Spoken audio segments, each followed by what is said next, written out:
Halløj. Derude. Det her er en 100% ny kanal. Ja. I den første video skal vi spille lidt Team Fortress. Sammen med Melfenbein.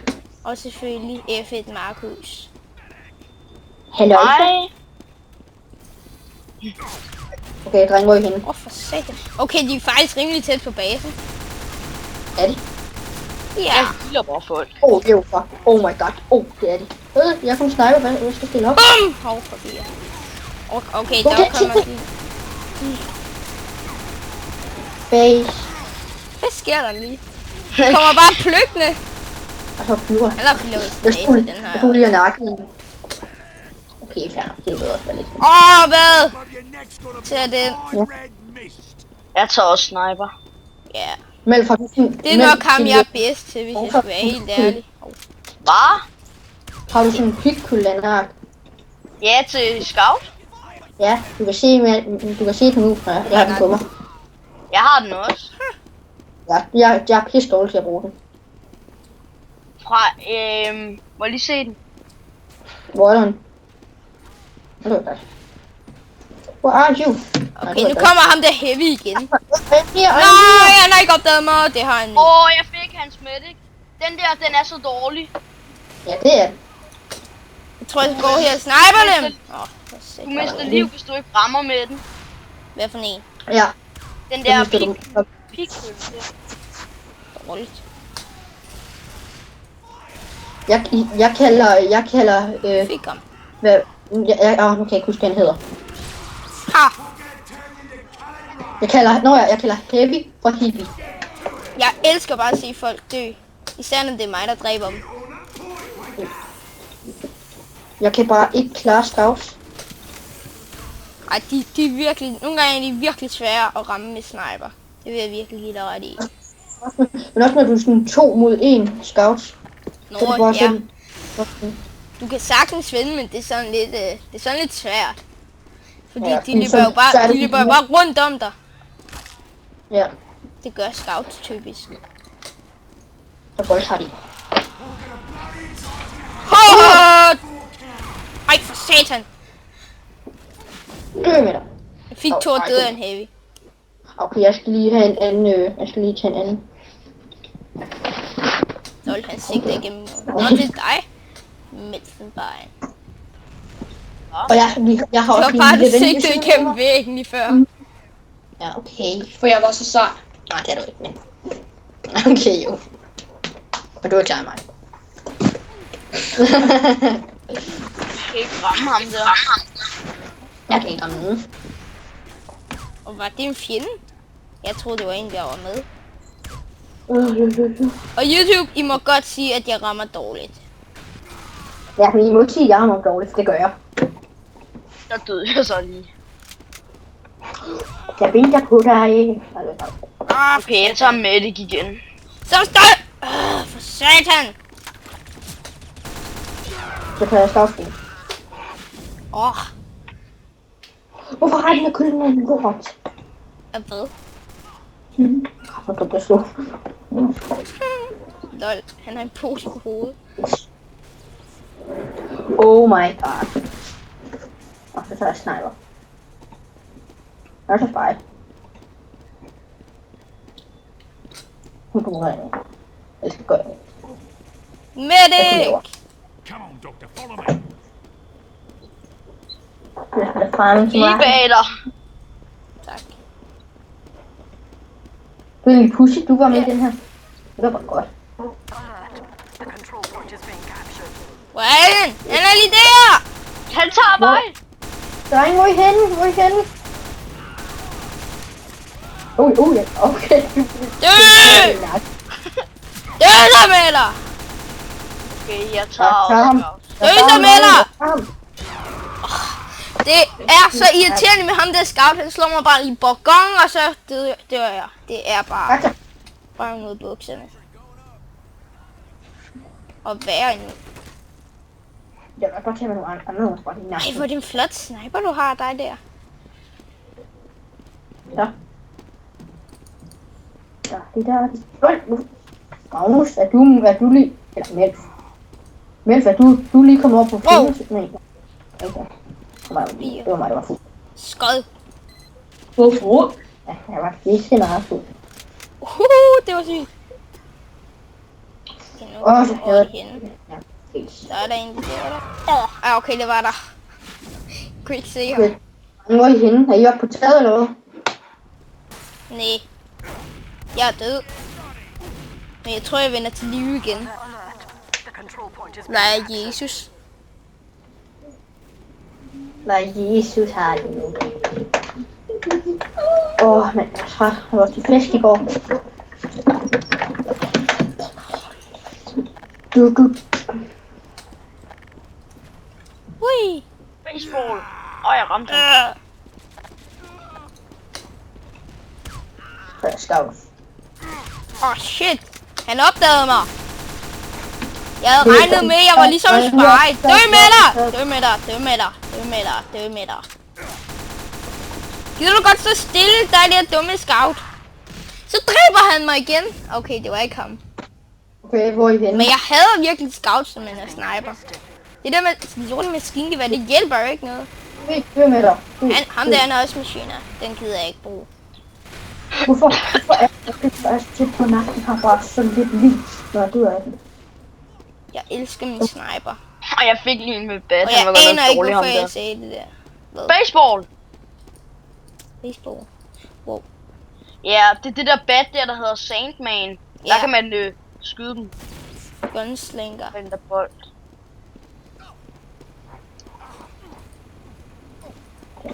Jeg kigger på dig, Elvis. Mig? Nej, jeg kiggede lige på F1. Ja, og jeg dør. For satan, gå så væk! Jeg kan ikke finde... Jeg dør af ham hele tiden. Hvor der bare gangbang over ved... Jeg vil godt have den der Pretty Boys Pocket Pistol. Den vil jeg godt have. Der er et eller andet spy her. Jeg aner ikke, hvad jeg kunne tænke mig. Ja, sådan set. Lige nu er jeg faktisk ikke rigtig ude efter noget.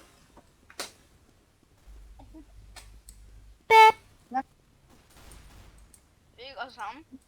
Hvad fik en?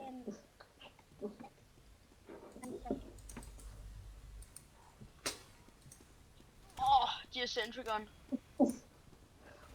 Shit, men de har sat en Centrigon der. Det havde jeg ikke lige regnet med. Dammit. Dum! Dø! Der er en forstærkning sted. Sniger mig over på basen. Jeg tager spy nu. Ham er du også god til. Wow! Ja, jeg er okay til spy.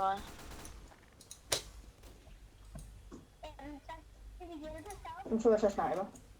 Skal jeg bruge, hvad nu der Cloak and Dagger, eller eller Death Ringer? Spørg igen. Nej. Spørg ikke. Nå, han hoppede ned. Det så jeg ikke engang.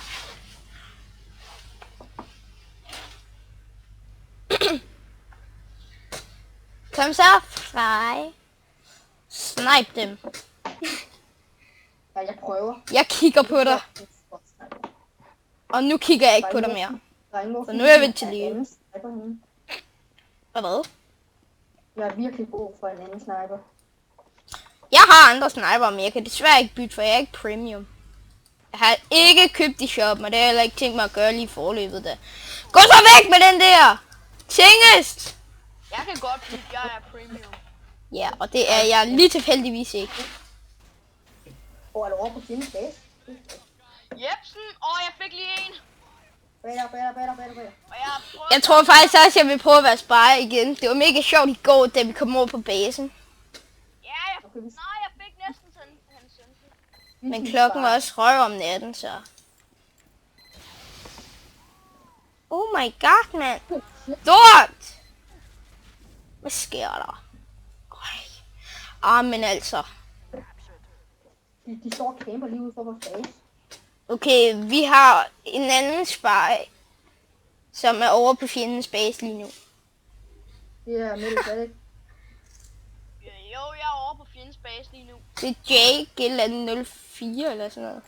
Jeg er over på Jeg kommer- fjendens base. Og jeg tænker mig sat der Sentry Gun. Jeg gør det, hvis kommer jorden nakken. Sådan Jeg der, tror, har jeg klæder mig ud som en Ja. skav. Det gjorde jeg også i går. Det gik Nå, meget jo, godt. jeg fik hans Sentry Gun. Hej, hej. Og hej, et eller andet. Jeg tror faktisk, jeg går lige ud. Okay, det gjorde I måske også, eller hvad? I hopper bare ud af vinduet. Nå, nu hopper vi ud af vinduet. Fuck det. Jeg kan vi kigge. Oj, shit, jeg så jeg ikke. Haha, du er bare over ved fjendens base og får klædt som en scout. Ja.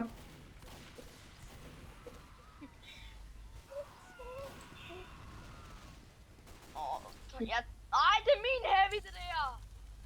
Kom nu. Væk, væk.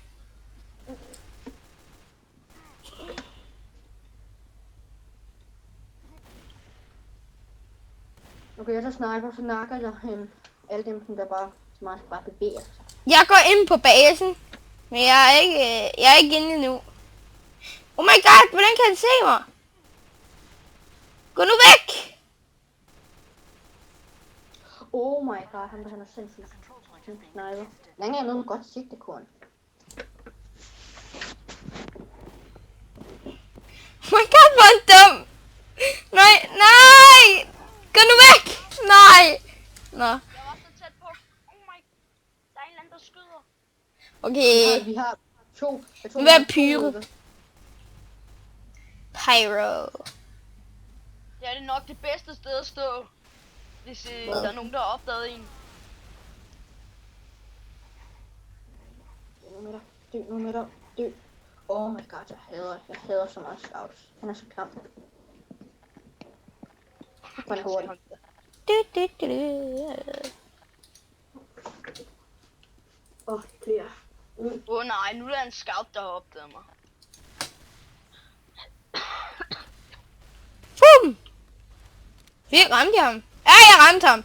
Sådan. Så rykker vi. Åh, for satan. Dø! Jeg ligger på en anden sidste plads. Nej, så tæt på at komme ind i base. Hvad sker der?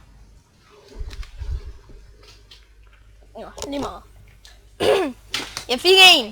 Der er en anden med Sydney-slipper. Shit, slipper. Den har jeg også. Den er dårlig. Jeg synes ikke, den er særlig god. Jeg kan ikke finde ud af at bruge den. Eller jo, det kan jeg godt, men jeg er bare skide dårlig til at ramme med den. Har Nej, du soler? Solarpepper? Ja. Nej, den har jeg ikke. den har jeg. Selvfølgelig. Ja, hvem vil ikke have den? Ja, det var nok godt. Der er to. Hvorfor kan den ikke komme ud? Kom nu, dumme pyro. Nej. Ja. Irriterende. Godt så, Frej. Og du har også Ringer. Den har jeg også.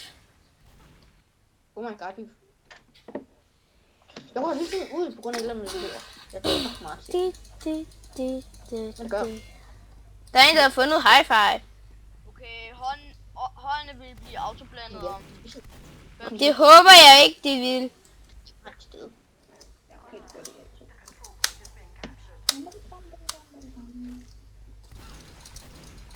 Er det dig, Magnus? Ja, nej. Er du på modstandernes hold? Er du på modstandernes hold, eller hvad? Ja. Nej, jeg er på rød. Nå, jeg synes bare, jeg ser det som en blå. Nej, det var en anden en. Jeg synes, jeg så en, der lignede ham, men det var bare en anden en. Og der er pyro, han er klam. Wow. Den, der har fundet backburner. Den har Den jeg. er god. Det- Det var soler på. Det er ikke sådan, jeg Ej! Sentry! Hvad skal man gøre for at udrydde sådan en sentry gun? Oh my god, jeg tror også lige, at jeg Oh.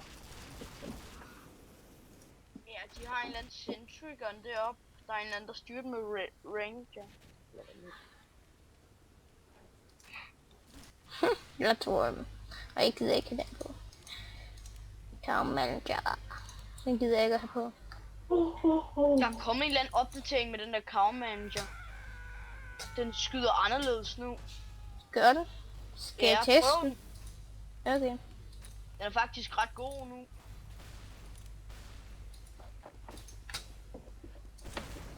Og hvad hvis jeg havde ramt ham der?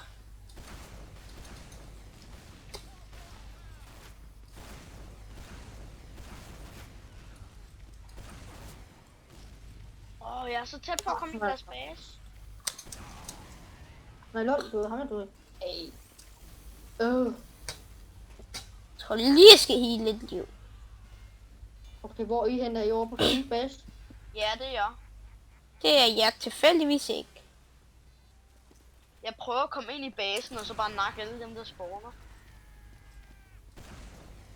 Jeg tager lige ingeniør, der har fundet en OK-kug. Men for dævlen da. Nå. Han er rocket jumper. Ej, shit. Hold den er overdrevet vild. Ja, den er mega god. Ingen problem. I got ya. Nå. Ja, Carmel. Ej, ja, den skyder på en anden måde. Nice. Det er virkelig ordentligt. Sejt.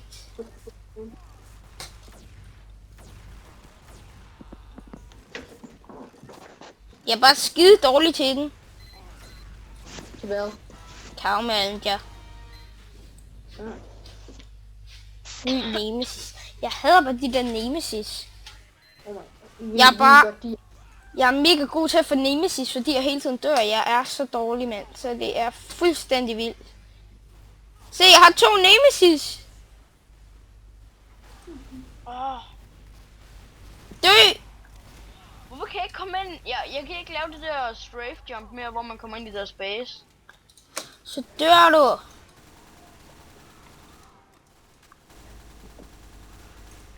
Desværre.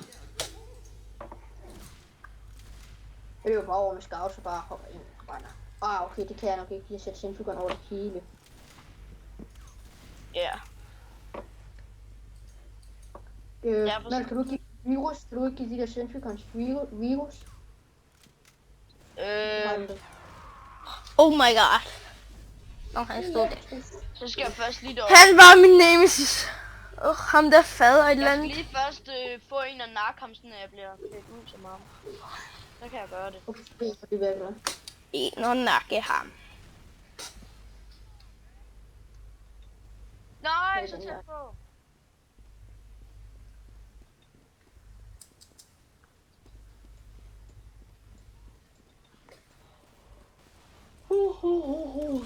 Og jeg skal dræbe ham der. Ja, så fik jeg røven på ham. Så... For satan, så skal du også skyde på ham.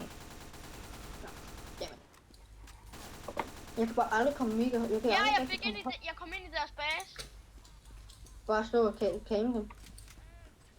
Jeg venter til der er nogen der er AFK, der kommer så. How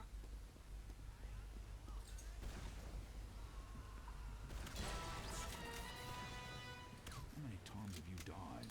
Jeg tror ikke der er nogen der er AFK på deres hold. Shit.